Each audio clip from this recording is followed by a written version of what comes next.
You set 3 alarms this morning, you snoozed 2 of them. By the time you actually got up, you were already behind. You had a to-do list before you even brushed your teeth. And somewhere between your first coffee and your second meeting, you probably thought, just for a second, that you were exhausted. That modern life is relentless. That something about this pace feels deeply, fundamentally wrong.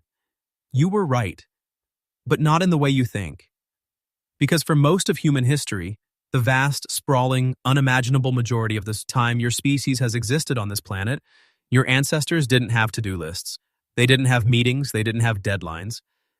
And the most surprising part? According to researchers who have spent decades studying the few remaining hunter-gatherer societies on Earth, ancient humans worked somewhere between 3 and 5 hours a day. That's it. The rest was something else entirely. What did they actually do with all that time? That question sounds simple. The answer will change how you see everything, including yourself. Let's go back, way back. Around 300,000 years ago, your direct ancestors, Homo sapiens, were living in small bands across the African continent, groups of roughly 20 to 50 people. No permanent shelters, no borders, no bosses. They moved with the seasons, following animals and plants, and contrary to almost everything your intuition tells you, their lives were not a desperate daily scramble for survival. That is a myth. In the 1960s, an anthropologist named Marshall Sahlins coined a phrase that upended the academic world. He called hunter-gatherer societies the original affluent societies, not because they had abundance, but because they had sufficiency. They wanted little, they acquired what they needed, and then they stopped. Sahlins calculated, drawing on field studies from groups like the Kung San of the Kalahari and the Hadza of Tanzania, that subsistence activities, finding food, preparing it, maintaining tools, consumed somewhere between 15 and 20 hours per week. That is not a typo. 15 to 20 hours per week. So what filled the remaining time? Talk. An enormous, staggering, almost incomprehensible amount of talk. Anthropologist Robin Dunbar spent years studying the social behavior of primates and early humans.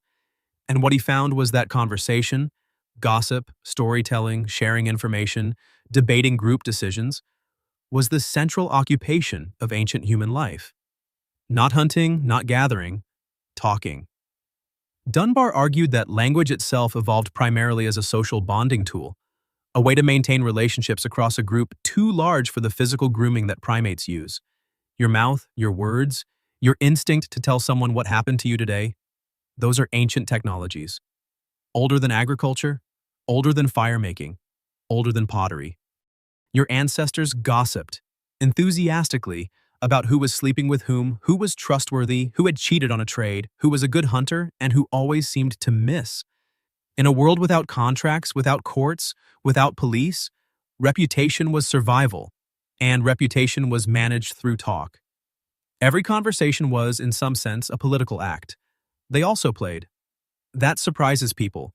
Play is not a modern luxury or a childhood indulgence. It is ancient. Archaeologist April Noel has documented evidence of game-playing behavior in early human groups. Simple, dice-like objects, pieces that appear to be used for strategy games, ochre markings that suggest art made for the pleasure of making art. Your ancestors didn't just endure life. They found ways to make it interesting. They danced, almost certainly.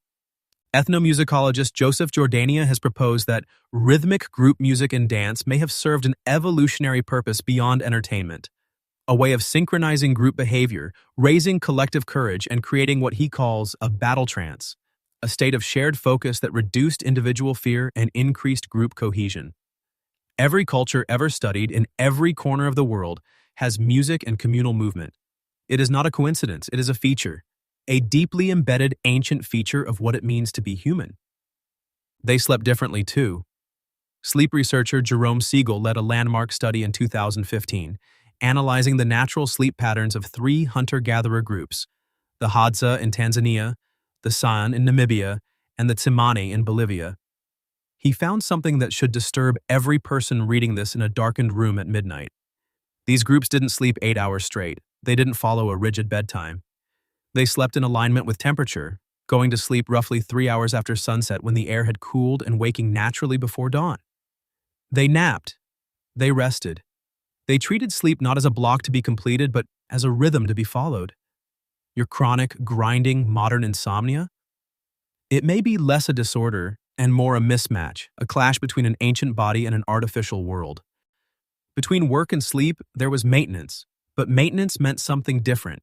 It was tactile, visible, social. Making and repairing tools was often done communally. Skinning an animal was a group project. Preparing food happened in the open, surrounded by others, with children watching and learning, with stories being told in the background.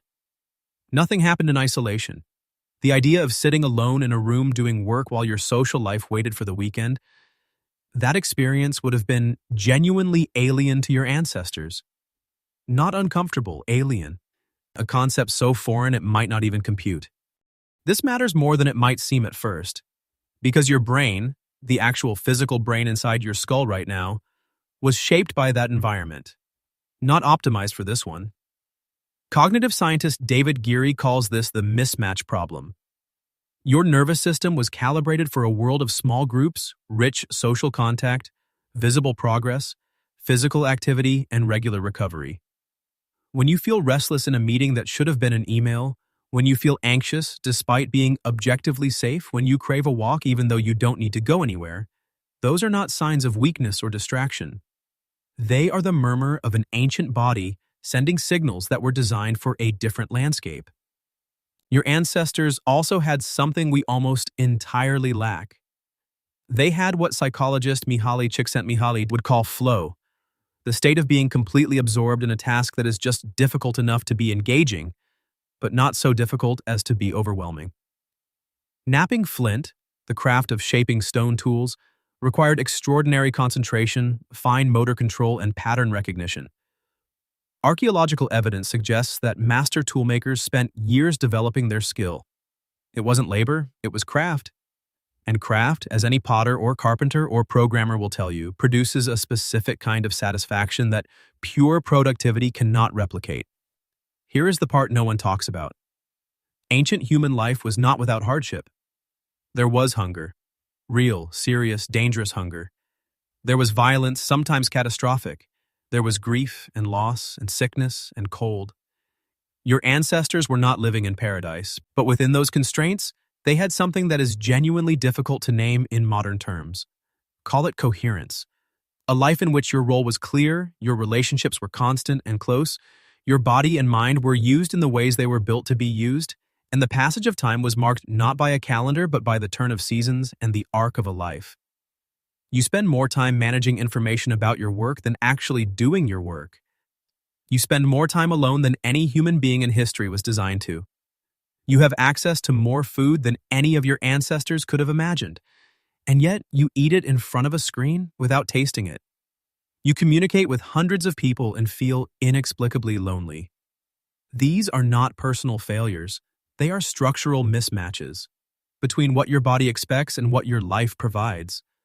Tonight, when you set your 3 alarms and lie down in a room lit by the blue glow of devices your ancestors couldn't have imagined, there will be a part of your nervous system, ancient, patient, quietly insistent, that is waiting for you to stop, to talk to someone, to rest before you're exhausted, to be a human being, not a human doing.